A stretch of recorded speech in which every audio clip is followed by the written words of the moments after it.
Hi everyone! Today I am going to read one of my favorite kids' books. It's called Miss Rumphius, and it's a book I used to read all the time, and I still love it. So, you're in for a real treat.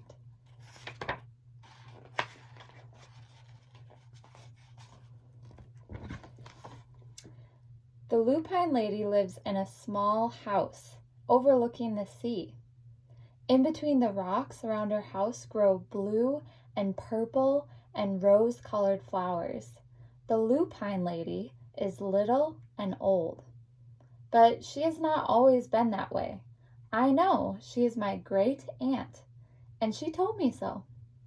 Once upon a time, she was a little girl named Alice who lived in a city by the sea. From the front stoop she could see the wharves and the bristling mass of tall ships.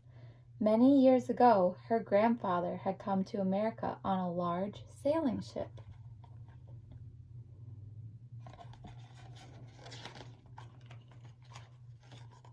Now, he worked in the shop at the bottom of the house, making figureheads for the prows of ships and carving Indians out of wood to put in front of cigar stores. For Alice's grandfather was an artist.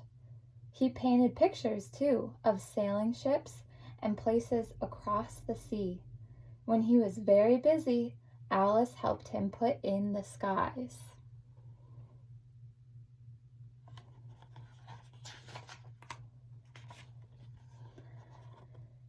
In the evening, Alice sat on her grandfather's knee and listened to his stories of faraway places.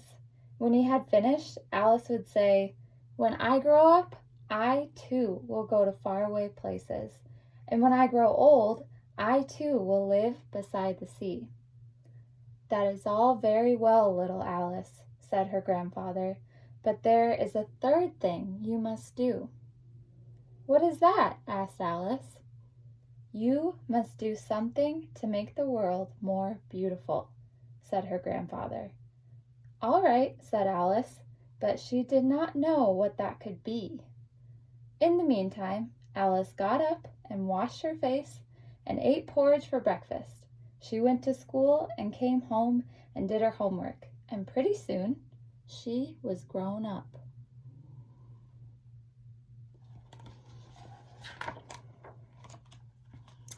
Then my great Aunt Alice set out to do the 3 things she had told her grandfather she was going to do. She left home and went to live in another city far from the sea and the salt air.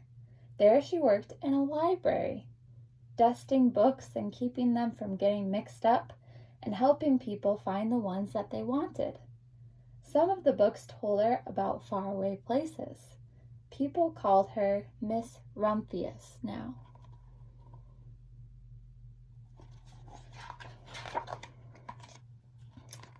Sometimes she went to the conservatory in the middle of the park. When she stepped inside on a wintry day, the warm, moist air wrapped itself around her, and the sweet smell of jasmine filled her nose. "This is almost like a tropical isle," said Miss Rumphius, "but not quite."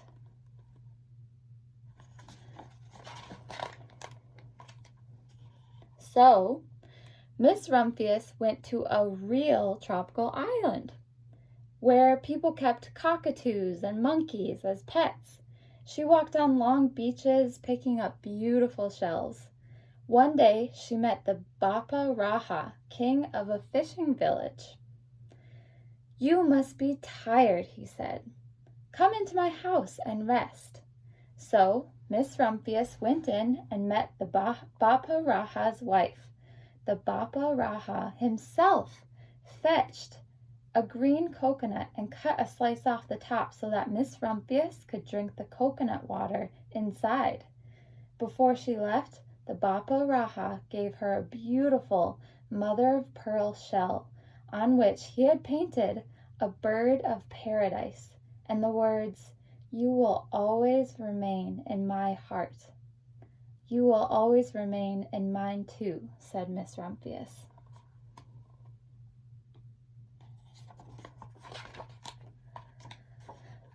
My great aunt, Miss Alice Rumphius, climbed tall mountains where the snow never melted. She went through jungles and across deserts. She saw lions playing and kangaroos jumping, and everywhere she made friends she would never forget.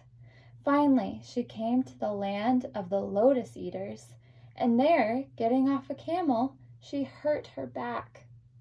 "What a foolish thing to do," said Miss Rumphius. "Well, I've certainly seen faraway places. Maybe it's time to find my place by the sea." And it was, and she did.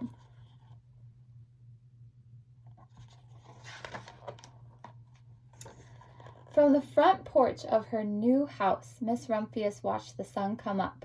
She watched it cross the heavens and sparkle on the water, and she saw it set in glory in the evening.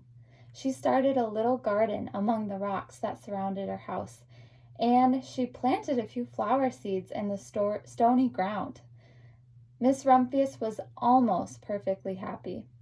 "But there is still one more thing I have to do," she said. "I have to do something to make the world more beautiful." "But what? The world already is pretty nice," she thought, looking out over the ocean.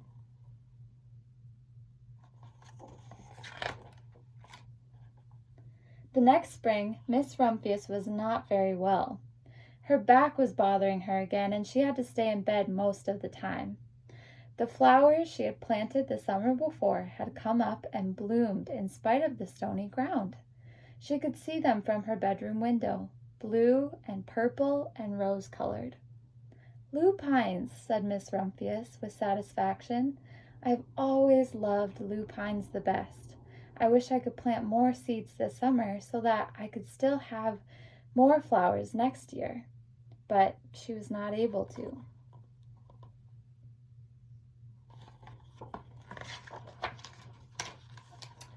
After a hard winter, spring came.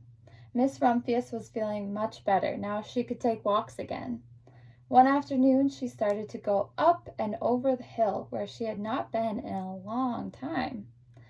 "I don't believe my eyes," she cried when she got to the top, for there, on the other side of the hill, was a large patch of blue and purple and rose-colored lupines. "It was the wind," she said as she knelt in delight. "It was the wind that brought the seeds from my garden here, and the birds must have helped." Then Miss Rumphius had a wonderful idea.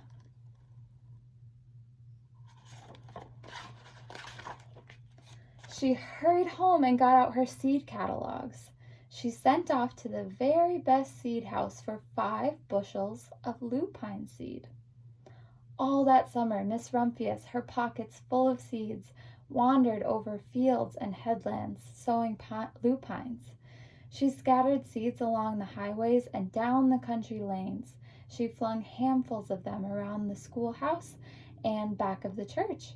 She tossed them into hollows and along stone walls. Her back didn't hurt her anymore at all. Now some people called her that crazy old lady.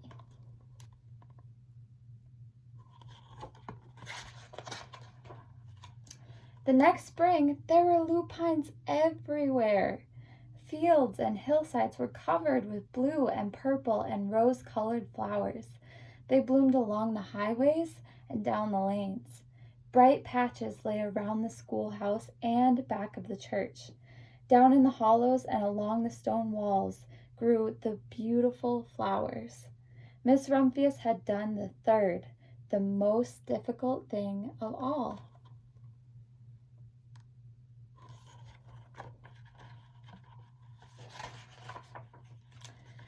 My great Aunt Alice, Miss Rumphius, is very old now. Her hair is very white. Every year there are more and more lupines. Now they call her the Lupine Lady. Sometimes my friends stand with me outside her gate, curious to see the old lady who planted the fields of lupines. When she invites us in, they come slowly. They think she is the oldest woman in the world. Often she tells us stories of faraway places. When I grow up, I tell her, I too will go to faraway places and come home to live by the sea.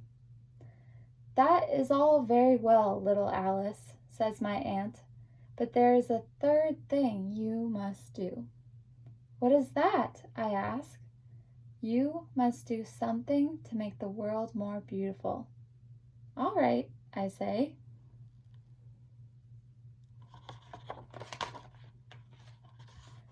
But I do not know yet what that can be.